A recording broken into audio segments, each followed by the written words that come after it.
BPSC maker के इस नए एपिसोड में आप सभी का स्वागत है। आज की इस वीडियो में 17 और 18 सितंबर 2022 से संबंधित बिहार करंट अफेयर्स और साथ ही राष्ट्रीय और अंतर्राष्ट्रीय घटनाओं से करंट अफेयर्स के जितने भी प्रश्न बनेंगे संबंधित सारी जानकारी आपको विस्तार पूर्वक दिया जाएगा। एक बात का यहाँ पर ध्यान रखें कि आज वाला वीडियो थोड़ा देरी से अपलोड हुआ था। 2 दिनों से बिजली की समस्या थी, पावर सप्लाई बंद थी, इस वजह से वीडियो आपको चैनल पर देखने को नहीं मिला था। अब यहाँ पे बात करें इस श्रृंखला की, तो आपको पुनः बता दूं कि इस श्रृंखला के सारे वीडियो आपके बिहार के सभी प्रतियोगी परीक्षाओं के दृष्टिकोण से बहुत इंपॉर्टेंट है। अगर आप यहाँ से करंट अफेयर्स की तैयारी को करते हैं तो निसंदेह ये आपके एग्जाम में आपको बहुत हेल्प करने वाली है। अब यहाँ पर हम चलेंगे पिछले वीडियो के प्रश्न पे। ये प्रश्न आपसे पिछले वीडियो में पूछा गया था।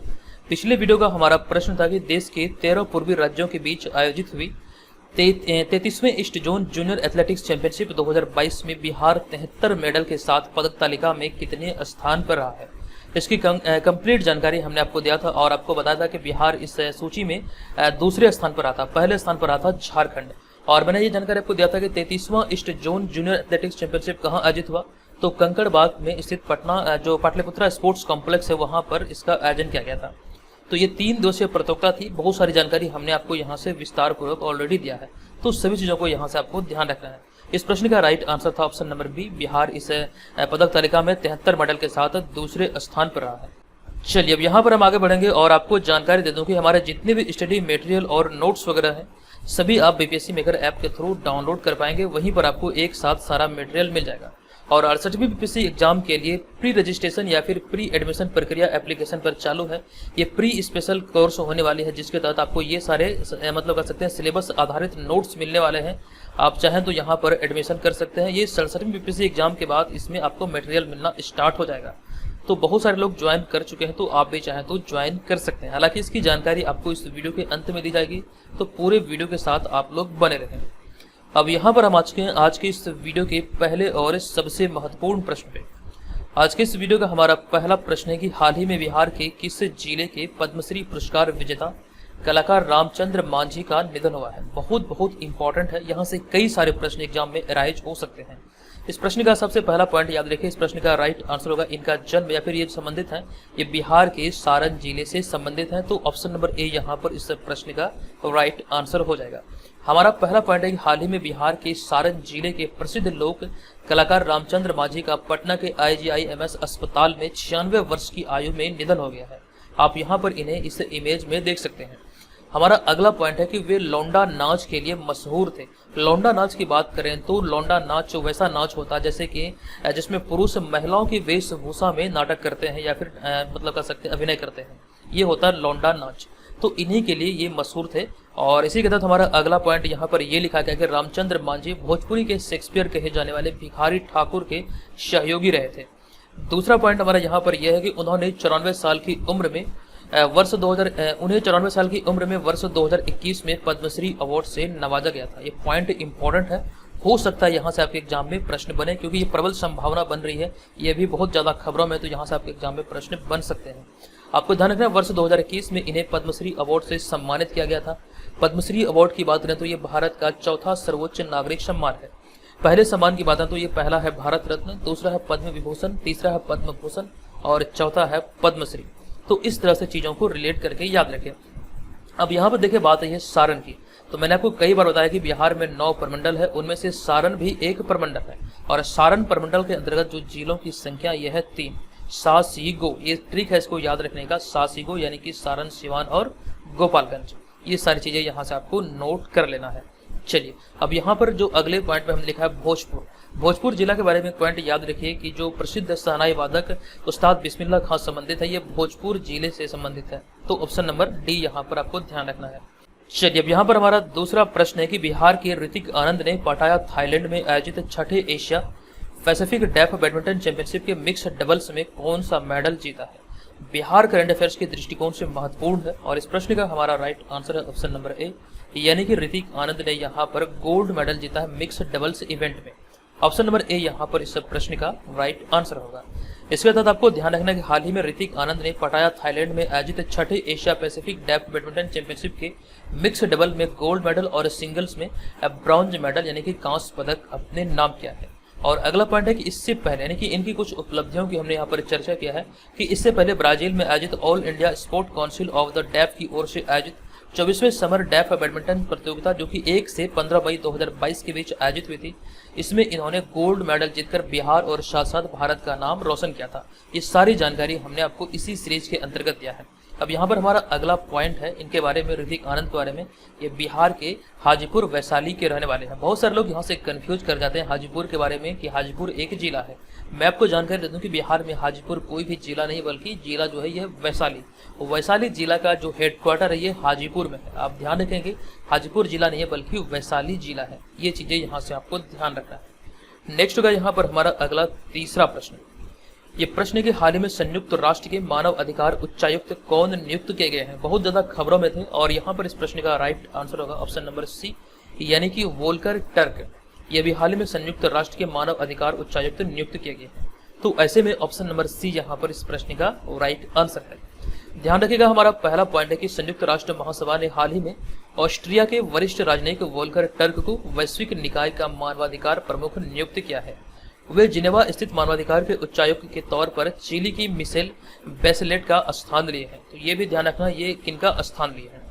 अगला पॉइंट हमारा यहाँ पर यह है कि मानवाधिकार गतिविधियों के प्रति उत्तरदायित्व निश्चित करने के लिए मानवाधिकार उच्चायुक्त का पद जो निर्धारित हुआ या फिर सृजित किया गया था, ये दिसंबर 1993 में इस पद का सृजन किया गया था। और साथ साथ यहाँ पर आपको ध्यान रखना है संयुक्त राष्ट्र महासभा की स्थापना कब हुई थी? तो संयुक्त राष्ट्र महासभा की स्थापना हुई थी 1945 यानी कि 1945 में। चलते हम अगले यहाँ पर चौथे प्रश्न पे। ये चौथा प्रश्न भी इंपॉर्टेंट है। प्रश्न की हाल ही में भारत ने किस देश को हराकर दक्षिण एशियाई फुटबॉल महासंघ यानी कि सैफ अंडर 17 चैंपियनशिप खिताब जीता है? भारत ने किस देश को हराकर ये सैफ अंडर 17 का खिताब अपने नाम किया है? तो राइट आंसर होगा ऑप्शन नंबर डी, यानी कि नेपाल को हराकर। आपको ध्यान रखना ऑप्शन नंबर डी यहाँ पर इसका राइट आंसर है। आपको जानकारी दे दूं कि भारत ने कोलंबो श्रीलंका में रेसकोर्स इंटरनेशनल स्टेडियम में 14 सितंबर 2022 को फाइनल मुकाबले में नेपाल को 4-0 से हराकर सैफ अंडर 17 चैंपियनशिप खिताब अपने नाम किया है। ये 8वीं बार है जब भारत ने इस खिताब को अपने नाम किया है। इस चीज को भी यहाँ से आपको नोट कर लेना है। और इस प्रतियोगिता की बात करें तो भारत के कप्तान वनलाल पेका गुइटे को प्लेयर ऑफ द टूर्नामेंट चुना गया, जबकि गोलकीपर साहिल ने सर्वश्रेष्ठ गोलकीपर का पुरस्कार जीता है। तो दोनों उपलब्धि दोनों खिलाड़ियों के बारे में यहाँ से आपको ध्यान रखना, यहाँ से प्रश्न अराइज हो सकते हैं आपके एग्जाम में। हमारा अगला पॉइंट है कि सैफ अंडर 17 यानी कि दक्षिण एशियाई फुटबॉल महासंघ अंडर 17 चैंपियनशिप एक वार्षिक अंतर्राष्ट्रीय फुटबॉल प्रतियोगिता है और इस टूर्नामेंट का पहला संस्करण अगस्त 2011 में नेपाल में आयोजित हुआ था। तो इतने सारे प्रश्नों को नोट करना है। नेक्स्ट प्रश्न है कि हाल ही में भारत के किस शहर को UNESCO global network of learning cities में शामिल किया गया है?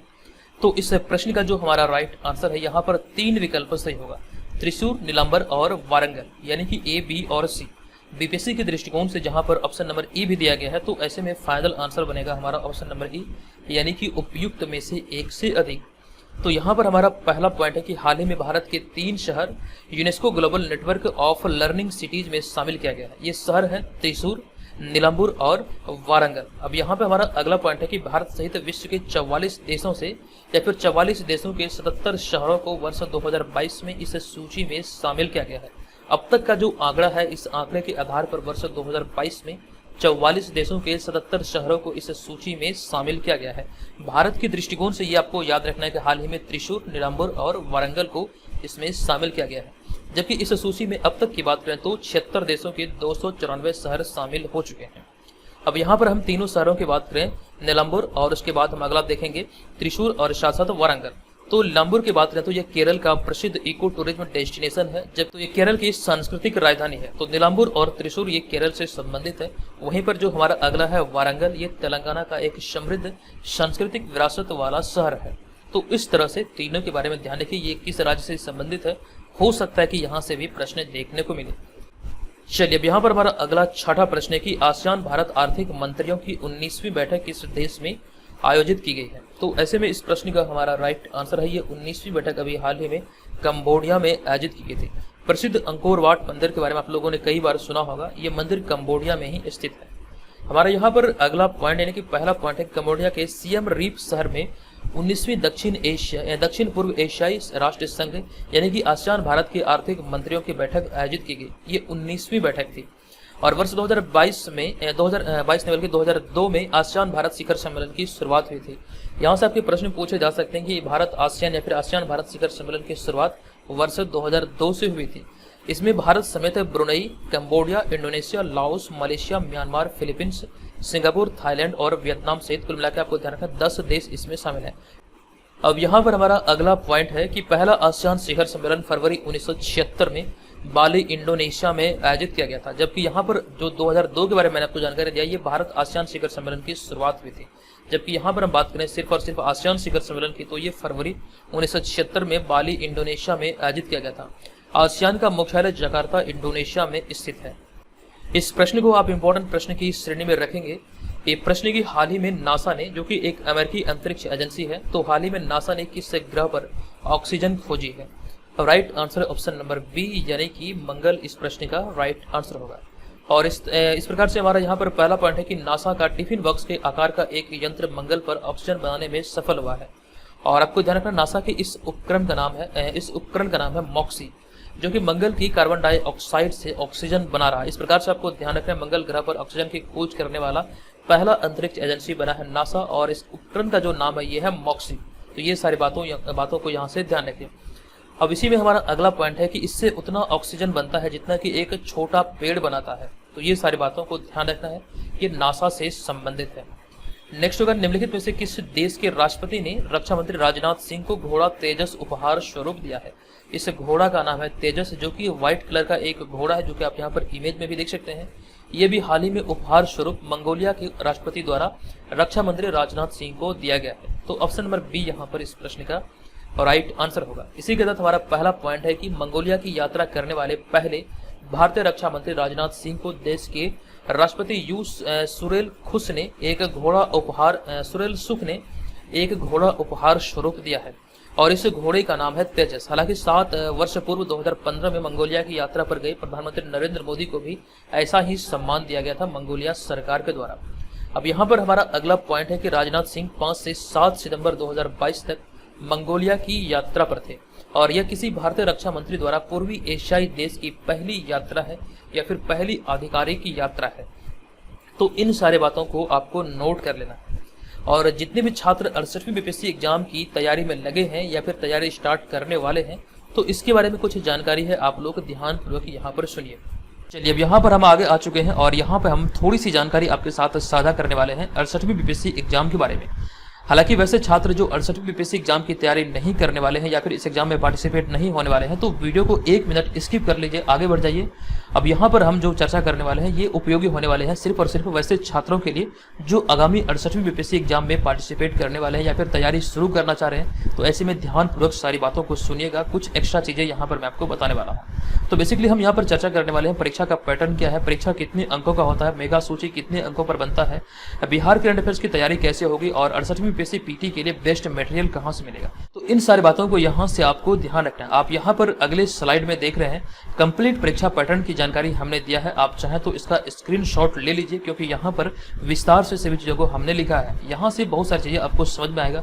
बात करें यहां पर हम प्रारंभिक परीक्षा की, तो ये आपका 150 अंकों का होता है। हालांकि एग्जाम 3 चरणों में आयोजित होता है, जिसमें कि 2 जो चरण होता है मुख्य परीक्षा और इंटरव्यू, इसी के अंकों के आधार पर यानी कि इसी 1020 अंकों के आधार पर आपका मेरिट सूची में नाम आता है। और बात करें यहाँ पर हम सामान्य हिंदी की, तो ये एक क्वालिफाइंग पेपर है जो कि आपको क्वालिफाई करना अनिवार्य होता है। तो ये सारी बातें हमने आपको पहले भी विस्तार से बताया है, लेकिन यहाँ पर हम चर्चा करने वाले 68वीं बीपीएससी एग्जाम के बारे में, जो कि बीपीएससी मेकर ऐप पर लॉन्च होने वाला है।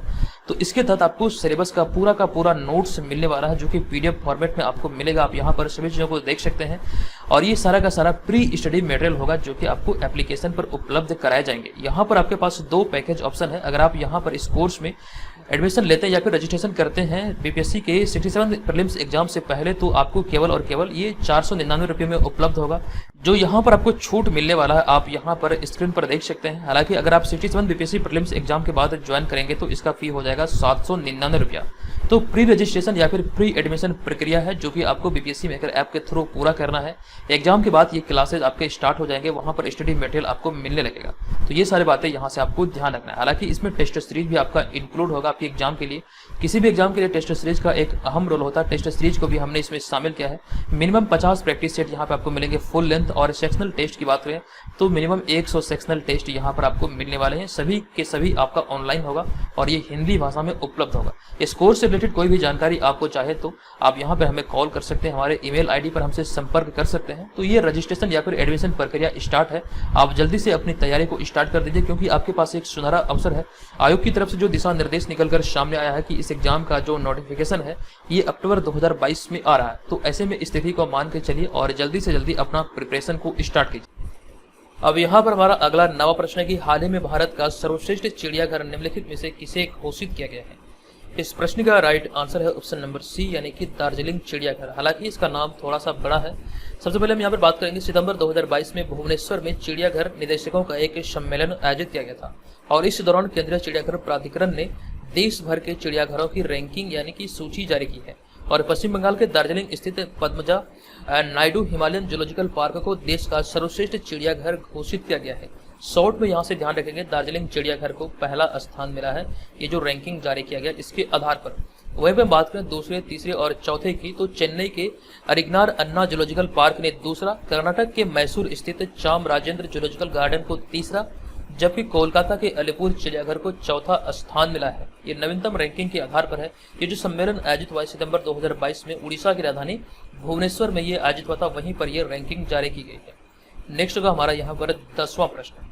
ये प्रश्न के हाल ही में नामीबिया से मंगाए गए 8 चीतों को किस पार्क में छोड़ा गया है। नामीबिया से जो अभी हाल ही में 8 चीते मंगाए गए हैं, जिनमें की 5 मादा है और 3 नर है, तो इन 8 चीतों को भी फिलहाल के लिए कूनो नेशनल पार्क में छोड़ा गया है। आपको यहाँ पर जानकारी दे दूं कि नामीबिया से लाए गए 8 चीतों में 5 मादा और 3 नर चीते शामिल है। इन्हें मध्य प्रदेश में स्थित कूनो नेशनल पार्क में छोड़ा गया है। और यहाँ पर अगला पॉइंट है कि 17 सितंबर 2022 को प्रधानमंत्री नरेंद्र मोदी ने भारत में चीता प्रोजेक्ट का उद्घाटन किया है। और इसी प्रकार से एक संबंधित ये भी है टाइगर प्रोजेक्ट के बारे में। तो दोनों प्रोजेक्ट यानी कि चीता प्रोजेक्ट और टाइगर प्रोजेक्ट के बारे में जानकारी को नोट कीजिएगा। टाइगर प्रोजेक्ट की बात करें तो टाइगर प्रोजेक्ट 1973 में तत्कालीन प्रधानमंत्री इंदिरा गांधी के कार्यकाल के दौरान बाघ संरक्षण कार्यक्रम के लिए शुरू किया गया था। लेकिन हाल ही में 17 सितंबर 2022 को प्रधानमंत्री मोदी ने टाइगर के नहीं बल्कि यहाँ पर चीता की बात किया जा रहा है, तो चीता की कह सकते हैं संरक्षण के लिए ये प्रोजेक्ट चीता की शुरुआत की या फिर उद्घाटन किया है। तो दोनों को यहाँ से आपको रिलेट करके याद रखना है। हालांकि डेट बहुत आपके लिए इंपॉर्टेंट हो जाएगा। नेक्स्ट होगा यहाँ पर हमारा 11वां प्रश्न। ये प्रश्न की भारत जापान 2+2 मंत्री स्तरीय वार्ता हाल ही में या फिर संवाद हाल ही में कहाँ आयोजित किया गया है। तो राइट आंसर होगा ये अभी हाल ही में आयोजित हुआ है जापान की राजधानी टोक्यो में। ऑप्शन नंबर बी यहाँ पर इस प्रश्न का तो राइट आंसर है। आपको जानकारी दे दूं कि जापान की राजधानी टोक्यो में हाल ही में भारत जापान 2+2 मंत्री स्तरीय वार्ता आयोजित की गई थी, जिसमें रक्षा मंत्री राजनाथ सिंह और विदेश मंत्री एस जयशंकर भाग लिए थे। अब यहाँ पर हमारा अगला पॉइंट है कि भारत जापान विदेश और रक्षा मंत्री संवाद यानी कि 2+2 का जो पहला आयोजन था ये 30 नवंबर 2019 को नई दिल्ली में आयोजित किया गया था। अब यहाँ पर देखिए 2+2 मंत्री स्तरीय वार्ता के बारे में हमने एक जानकारी आपके साथ साझा किया। बहुत सारे लोग यहाँ से कंफ्यूज होते हैं, जिस वजह से हमने इस पॉइंट को यहाँ पर लिखा है। 2+2 वार्ता में 2 देशों के 2 मंत्री भाग लेते हैं और यही वजह है कि 2 देशों के शीर्ष मंत्री और उसके समकक्षों के बीच होने वाली वार्ता को 2+2 वार्ता नाम दिया गया है, जिसमें कि 2 देशों के प्रमुख 2 देश जो होते हैं जो इसमें पार्टिसिपेट करते हैं, तो 2 मंत्री इसमें भाग लेते हैं। हालांकि इसकी शुरुआत की बात करें तो इस वार्ता की जो शुरुआत हुई थी यानी कि इस तरह की जो 2+2 वार्ता की शुरुआत हुई थी, ये शुरुआत जापान से हुई थी और इसके बाद पूरी दुनिया में यानी कि दुनिया भर में कई देशों ने बातचीत के इस तरीकों को फिलहाल के समय में अपनाया है। चलिए अब यहाँ पर हमारा अगला होगा 12वां प्रश्न। ये प्रश्न की हाल ही में 16 दिसंबर 2022 को कौन सा दिवस मनाया गया है। तो ऐसे में यहाँ पर ध्यान रखिए, इसका राइट आंसर है ऑप्शन नंबर ई। और ई के तहत मलेशिया दिवस, ओजोन दिवस और पापुआ न्यू गिनी का स्वतंत्रता दिवस। यहाँ पर थोड़ा सा टाइपिंग में मिस्टेक हुआ, सी और डी को एकदम से मिला अलग अलग कर दिया गया है, दोनों एक ही था। तो यहाँ से ध्यान रखिए 16 दिसंबर को प्रत्येक वर्ष जो मनाया जाता है ये मलेशिया दिवस, ओजोन दिवस और साथ साथ पापुआ न्यू गिनी स्वतंत्रता दिवस 16 सितंबर को मनाया जाता है। और यहाँ पर हमारा अगला पॉइंट हमने यहाँ पर थोड़ा सा अलग लिखा है कि 19 दिसंबर 1994 को संयुक्त राष्ट्र महासभा ने 16 दिसंबर को ओजोन परत के संरक्षण के लिए अंतर्राष्ट्रीय दिवस घोषित किया था। और इस वर्ष की थीम की बात करें ओजोन दिवस की 2022 की, तो मॉन्ट्रियल प्रोटोकॉल एट 35 पृथ्वी पर जीवन की रक्षा करने वाला वैश्विक सहयोग, ये 2022 का इसका थीम है, जो कि आपको नोट कर लेना है। अब यहाँ पर हम चलेंगे आज की इस वीडियो के प्रश्न की ओर। तो आज की इस वीडियो का हमारा प्रश्न है कि हाल ही में आई एक रिपोर्ट के अनुसार औद्योगिक निवेश को आकर्षित करने वाले राज्यों की सूची में कौन शीर्ष स्थान पर है। कंप्लीट जानकारी यहाँ से हमने आपको दिया था। बताएं इस प्रश्न का राइट आंसर क्या होगा। कोशिश कीजिए कि सभी चीज़ों का आप यहाँ पर विस्तार पूर्वक लिखें। तो दोस्तों आज के इस वीडियो में इतना ही, मिलेंगे नेक्स्ट वीडियो में। ये वीडियो आपको कैसा लगा कृपया आप लोग कमेंट करके जरूर बताएंगे। धन्यवाद, जय हिंद।